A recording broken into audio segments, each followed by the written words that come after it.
બોલો દશા માત કી જય।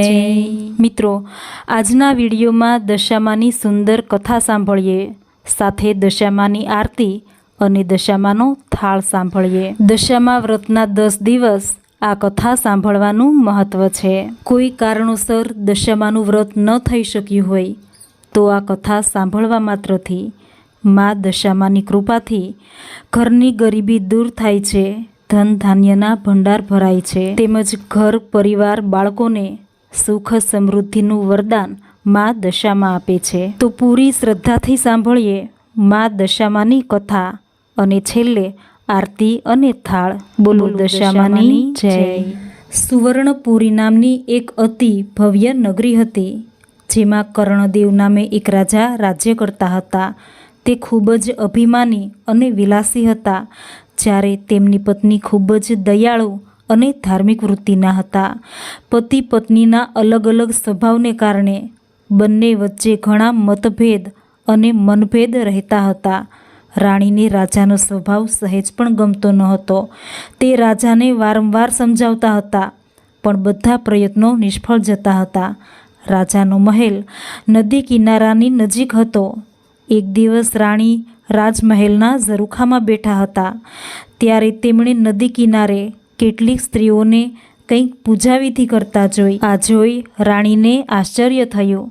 તેણે પોતાની દાસીને ત્યાં મોકલી કે જાઓ, ત્યાં જઈ જાણી આવો કે આ બધી જ સ્ત્રીઓ શેની પૂજા કરે છે। દાસી તે સ્ત્રીઓને મળી અને પાછી આવી અને રાણીને કહ્યું કે રાણીબા, તેઓ દશામાનું વ્રત કરે છે। ત્યારે રાણીએ દાસીને પૂછ્યું કે આ વ્રત કરવાથી શો લાભ થાય? ત્યારે દાસીએ કહ્યું કે આ વ્રત જે સ્ત્રી કરે છે તેમની સર્વ મનોકામના પૂર્ણ થાય છે, ઘરમાં દુઃખ દારિદ્ર્ય દૂર થાય છે, સંતાન ન હોય તો ખોળાનો ખૂંદનાર આવે છે, નિર્ધનની ધનની પ્રાપ્તિ થાય છે, આમ અનેક લાભો થાય છે આ વ્રત કરવાથી। આ જાણી રાણીને પણ દશામાનું વ્રત કરવાની ઈચ્છા થઈ। તેમણે દાસીને આ વ્રતની વિધિ વિશે જાણી લાવવા કહ્યું। દાસી ફરીથી તે સ્ત્રીઓ પાસે ગઈ અને થોડીવારમાં પાછી આવી અને કહ્યું કે રાણીબા, આ વ્રત અષાઢ માસની અમાસ એટલે કે દિવાસાના દિવસથી શરૂ થાય છે। વ્રત કરનારે 10 સૂતરના તાતણા લઈ તેને 10 ગાંઠો વાળી દરેક ગાંઠને કંકુના ચાંદલા કરવા, આમ દશામાનો દોરો લઈ અને વ્રત કરવું, ઘરે દશામાની સ્થાપના કરી 10 દિવસ પૂજન કરવું, ધૂપ દીપ કરવા, સ્તુતિ કરવી, આરતી કરવી અને દશામાના ગુણગાન ગાવા, આમ 10 દિવસ ઉપવાસ કરવા અથવા એકટાણા કરવા। પૂજામાં મૂકેલ દશામાની સાંઢળીને છેલ્લા દિવસે નદી કે તળાવમાં પધરાવવી, શક્તિ સંપત્તિ પ્રમાણે સોના કે ચાંદીની સાંઢળી બનાવડાવવી। આ વ્રતની ઉજવણીમાં બ્રાહ્મણને દાન કરવું, નૈવેદ્યમાં 125 ગ્રામ ઘઉંના લોટનું ચૂરમું બનાવી ધરાવી પ્રસાદમાં વહેંચવું, 10 દિવસ ઊંઘ ઓછી લઈ દશામાના જપ કરવા, તન મન પવિત્ર રાખવા। આ પ્રમાણે વ્રત કરી શકાય। ધાર્મિક સ્વભાવના કારણે રાણીને પણ આ વ્રત કરવાની ઈચ્છા થઈ। તેમણે મનથી વ્રત કરવાનું નક્કી કર્યું। તેમણે રાજાને આ વાત જણાવી તો અભિમાની રાજાએ વ્રત કરવાની સ્પષ્ટ ના પાડી દીધી અને અભિમાનથી કહ્યું કે રાણી, આ વ્રત તો ગરીબ ગુરખા માટે હોય છે। આપણી પાસે તો ઘણી સુખ સાહેબી છે, ધન દોલત, નોકર ચાકર, બાગ બગીચા, રાજપાટ બધું છે, માટે તમારે વ્રત કરવાની શી જરૂર છે? રાજાના આવા અહંકારી વચનો સાંભળી રાણીનું દિલ દુખાયું અને ખાધા પીધા વગરના સૂઈ ગયા। રાજાએ અહંકાર, ગર્વ અને અભિમાનમાં ચકચૂર થઈને દશામાના વ્રતનું અપમાન કર્યું। તેથી દશામાં ક્રોધિત થઈ ગયા અને સ્વપ્નમાં આવીને કહ્યું કે હે અભિમાની રાજા, તે મારા વ્રતનો અનાદર કર્યો છે, તેથી હું તારા પર કોપાયમાન થઈ છું। અને ભયથી થરથરી ઉઠેલા રાજાની આંખ ઉઘડી ગઈ। તેમણે રાણીને જગાડી સ્વપ્નાની વાત કહી કે હવે જરૂર કંઈ આપત્તિ આવશે, જે ભોગવ્યા વગર છૂટકો જ નથી। કાળની ગતિને કોઈ મિથ્યા કરી શકનાર નથી। રાજા રાણી આ સપનાથી ખૂબ જ ચિંતાતુર હતા। એ જ સમયે રાજાનો એક અનુચર સમાચાર લઈને આવ્યો કે બાજુનો રાજા મોટું સૈન્ય લઈને ચડી આવ્યો છે। રાજા રાણીને દશામાના સપનાની વાત યાદ આવતા જ તેમને ખાતરી થઈ ગઈ કે જરૂર કંઈક અશુભ થવાનું છે। તેથી તેમણે ગુપ્ત રસ્તે નાસી જવાનું વિચાર્યું।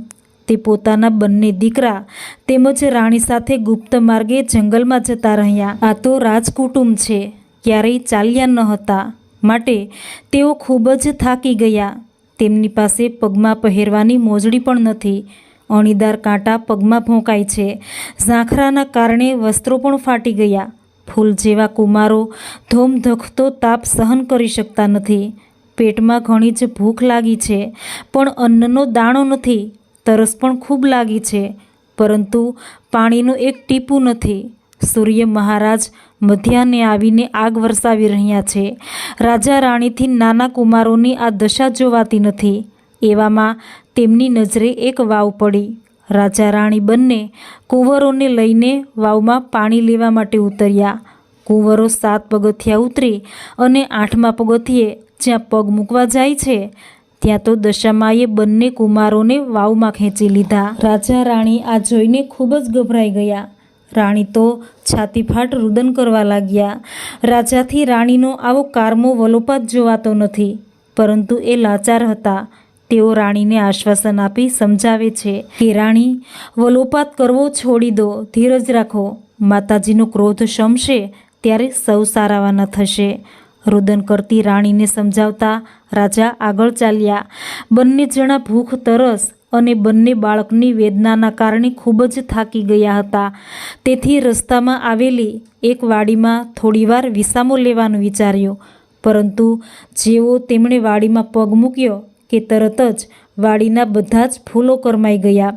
વાડીનો માળી વિચારવા લાગ્યો કે જરૂર આ બંને જણા પાપી જીવ લાગે છે, એટલે જ તેમના પગલાં વાડીમાં પડતા જ વાડી સાવ કરમાઈ ગઈ। તેથી તેમણે બંનેને વાડીમાંથી કાઢી મૂક્યા। આમ રાજા રાણી અપમાનિત થઈ ધીરે ધીરે આગળ ચાલવા લાગ્યા। ચાલતા ચાલતા બંને એક નગરમાં આવ્યા। ત્યાંનો મુખી રાજાનો સંબંધી હતો, એટલે દુઃખમાં એ જરૂર સહારો આપશે એમ વિચારી આશરો લેવા એમના ઘરે ગયા।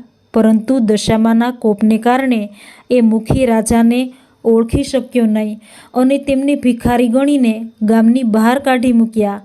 રાજા રાણી સમજી ગયા કે આ દશામાના કોપના કારણે જ બન્યું છે। ત્યાંથી નિરાશ બનેલા રાજા રાણી આગળનો પંથ કાપી રહ્યા હતા।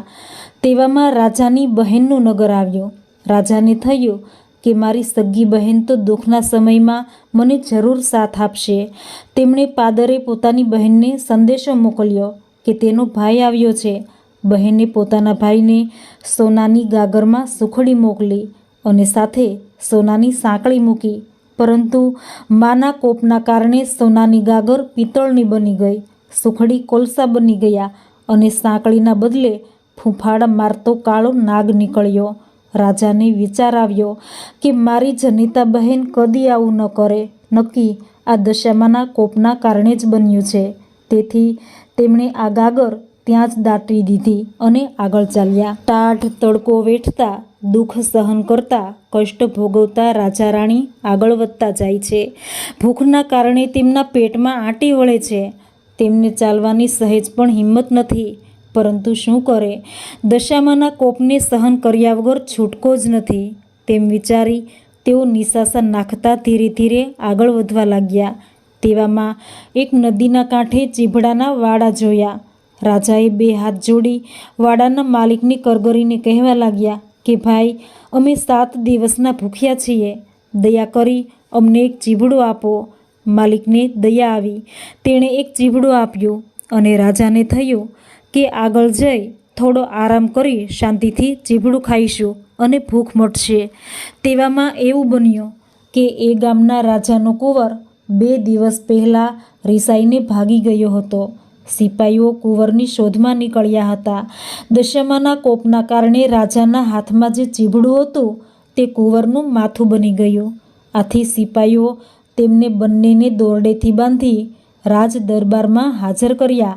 રાજાએ તાત્કાલિક એમને જેલમાં પૂરી દીધા।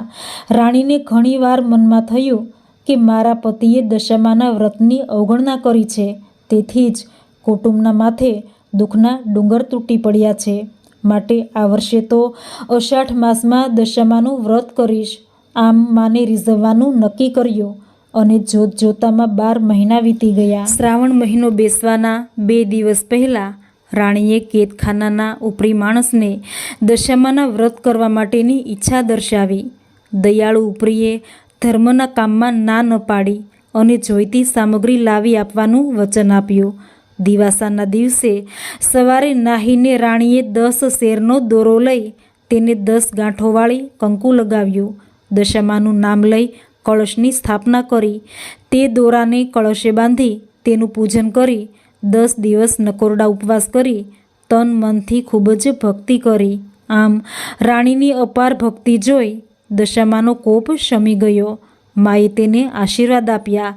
એ જ રાત્રે દશામાએ નગરના રાજાને સ્વપ્નમાં આવી કહ્યું, હે રાજા, તે કેદ કરેલા સ્ત્રી પુરુષ તારા કુંવરના હત્યારા નથી, પરંતુ બીજા દેશના રાજા રાણી છે. તેથી તેમને તું છોડી મૂકજે. તારો કુંવર મોસાળમાં છે. કાલે સવારે તે હેમખેમ પાછો આવી જશે. અને સ્વપ્ન પૂરું થતાં જ રાજા જાગી ગયા.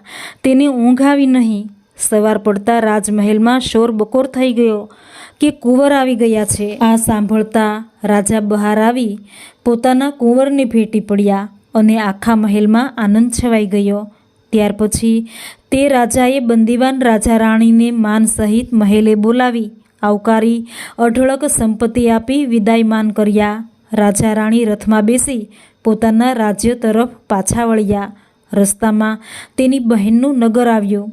ત્યારે રાજાને પોતે જમીનમાં દાટેલી ગાગર યાદ આવી. રાજાએ ખાડો ખોદી જોયું તો ગાગરમાં સોનાની સાંકળી અને સુખડી હતા. અને બહેનને સમાચાર મળ્યા કે તેના ભાઈ ભાભી નગરના સીમાડે આવ્યા છે. પોતાના ભાઈ ભાભીને આગ્રહ કરી તે ઘરે લઈ ગઈ. 2 દિવસ રોકાઈ રાજા રાણી આગળ ચાલ્યા. રસ્તામાં મુખીનું ગામ આવ્યું. જે મુખી પહેલાં તેમને ઓળખતો ન હતો તેણે રાજા રાણીનું સામૈયું કર્યું અને જમાડ્યા. ત્યારે રાજાને ખાતરી થઈ ગઈ કે પહેલાં દશામાના કોપના કારણે જ કોઈ પોતાને ઓળખતા ન હતા, પણ હવે દશામાની કૃપા થઈ છે, તેથી બધે સ્વાગત થાય છે. આગળ જતાં ફૂલવાડીમાં આવ્યા. સુકાયેલી ફૂલવાડી લીલીછમ બની ગઈ. જે માળીએ તેમને હાંકી કાઢ્યા હતા તેણે રાજા રાણીનું સ્વાગત કરી પાણી પીવરાવી આરામ કરવા માટે બેસાડ્યા. ફૂલવાડીમાં થોડો વિશ્રામ કરી રાજા રાણી વાવની નજીક આવ્યા.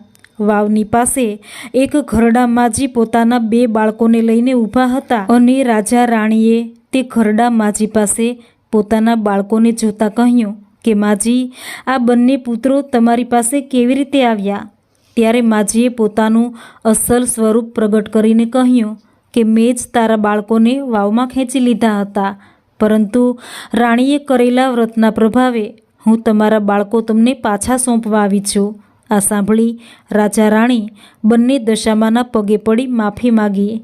દશામાં બંને જણાને આશીર્વાદ આપી અંતર્ધ્યાન થઈ ગયા. ત્યાંથી રાજા રાણી અને બંને કુંવરો પોતાના રાજ્યના સીમાડે આવી પહોંચ્યા. પ્રજાને આ વાતની જાણ થતાં જ રાજ્યમાં હર્ષ વ્યાપી ગયો. દુશ્મન રાજા જેણે આ રાજાનું રાજ્ય પચાવી પાડ્યું હતું તે આ રાજ્યનો કબજો લીધા પછી ખૂબ જ હેરાન પરેશાન થઈ ગયો હતો. તેથી તે અસલ રાજાને રાજ્ય પાછું સોંપવા માગતો હતો. તેને પણ ખબર મળતા રસાલા સાથે રાજ્યના સીમાડે આવી પોતાની ભૂલ કબૂલ કરી. રાજાને તેનું રાજ્ય સંભાળી લેવા કહ્યું. લોકો વાજતે ગાજતે સામૈયું લઈ સામા આવ્યા.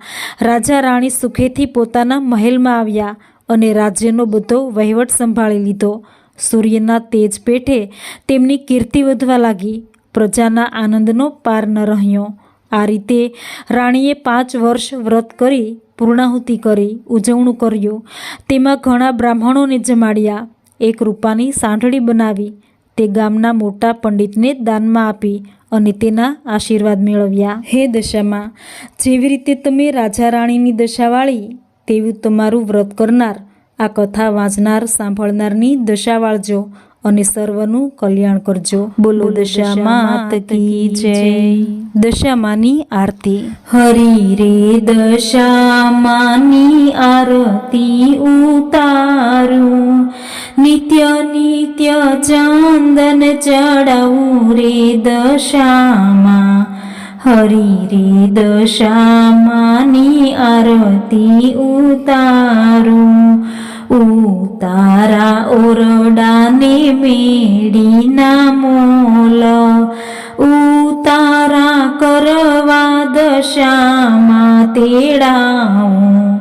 હરી રે દશામાની આરતી ઉતારું, તાતણ દાડમીને સોનેરી કુશ, દાતણ કરવા દશામાં પધારો.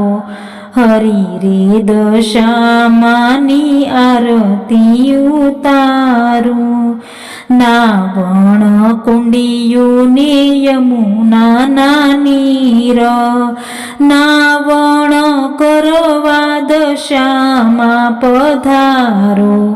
હરી રે દશામાની આરતી ઉતારું, ભોજન લાપસીને સાકરિયો કંસાર, ભોજન કરવા દશામાં પધારો. હરી રે દશામાની આરતી ઉતારું, મુખવાસ એલચીને પાનના બીડલા, મુખવાસ કરવા દશામાં પધારો. હરી રે દશામાની આરતી ઉતારું, પોઢણ ઢોલિયાને હિંડોળા ખાટ, પોઢણ કરવા દશામાં પધારો. હરી રે દશામાની આરતી ઉતારો, નિત્ય નિત્ય ચંદન ચડાવું રે દશામાં. હરી રે દશામાની આરતી ઉતારું. બોલો દશા માત કી જય. દશામાનો થાળ. જમવા પધારો માતા કેટલી કવાર છે, આવી જાઓ રસોઈ તૈયાર છે. ભલી ભલી ભાતના ભોજનિયા બનાવ્યા, શ્રીખંડ પૂરી તો જુઓ કેવા મજેદાર છે. આવી જાઓ રસોઈ તૈયાર છે. દૂધી ચણાનું મેં તો શાક બનાવ્યું, આખા રીંગણનું શાક કેવું મજેદાર છે. આવી જાઓ રસોઈ તૈયાર છે. કમોદનો મેં તો ભાત બનાવ્યો, દાળ તુવેરની માહે હિંગનો વઘાર છે. આવી જાઓ રસોઈ તૈયાર છે. વનરાતે વનની મેં તો છાશ મંગાવી, કઢી બનાવી માહે લીમડાનો માર છે. આવી જાઓ રસોઈ તૈયાર છે. મેથી કેળાના મેં તો ભજીયા બનાવ્યા, આમલીની ચટણી સાથે કેવી મજેદાર છે. આવી જાઓ રસોઈ તૈયાર છે. છલરે જમનાની મેં તો જારી ભરાવી, આચમન કરો ને માતા કેટલી કવાર છે. આવી જાઓ રસોઈ તૈયાર છે. 5 પાનાનું મેં તો બીડું બનાવ્યું, મુખવાસ કરો ને માતા કેટલી કવાર છે. આવી જાઓ રસોઈ તૈયાર છે. સાગ સીસમના મેં તો ઢોલિયા ઢળાવ્યા, પોઢણ કરો ને માતા કેટલી કવાર છે. આવી જાઓ રસોઈ તૈયાર છે. દસરે દિવસની મારી વિનંતી સ્વીકારો, દસરે દિવસની મારી વિનંતી સ્વીકારો. દર્શન દિયો ને માતા કેટલી કવાર છે. આવી જાઓ રસોઈ તૈયાર છે. જમવા પધારો માતા કેટલી કવાર છે. આવી જાઓ રસોઈ તૈયાર છે। બોલો દશામાત કી જય। મિત્રો, દશામાની સુંદર વાર્તા, આરતી અને થાળને લાઈક કરી કમેન્ટમાં જય દશામાં લખી ચેનલને સબસ્ક્રાઈબ ના કરી હોય તો ત્યારે જ કરી દેજો। આ વિડીયોને તમારા મિત્રોમાં શેર કરજો। જય દશામાં।